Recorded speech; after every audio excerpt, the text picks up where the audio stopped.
Akashvani eight 90।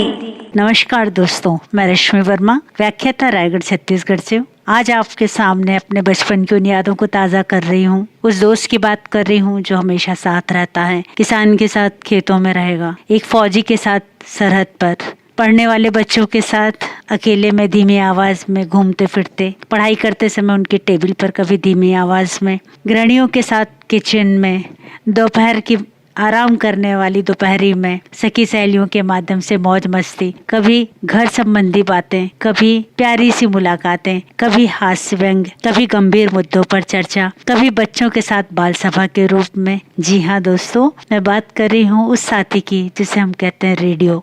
आज digitalisation का कितना भी दौर बढ़ गया हो, लेकिन रेडियो आज भी सबके दिलों में अपनी जगह बनाए हुए है। बच्चों से लेके बूढ़ों तक, फौजियों से लेके किसान तक, हर जगह इनका अपना अस्तित्व है। शैक्षिक कार्यक्रम हो, व्याख्यान हो, बाल सभा हो, सूचना, शिक्षा और मनोरंजन के हर क्षेत्र में रेडियो का अपना स्थान है। आप सोचिए ना, अवसाद में डूबा मन जब अचानक से कोई चहकता हुआ गीत सुन लेता है तो हमारे होंठ अपने आप ही गुनगुना उठते हैं। कितना मजा होता है उस इंतजार में कि अब अगला गीत कौन सा आएगा। आज भले ही कितना भी डिजिटलाइजेशन हो गया है, इंटरनेट के द्वारा सूचना प्राप्त करना बड़ा आसान हो गया है, लेकिन रेडियो उसकी जगह कल भी थी, आज है और आगे भी रहेगी।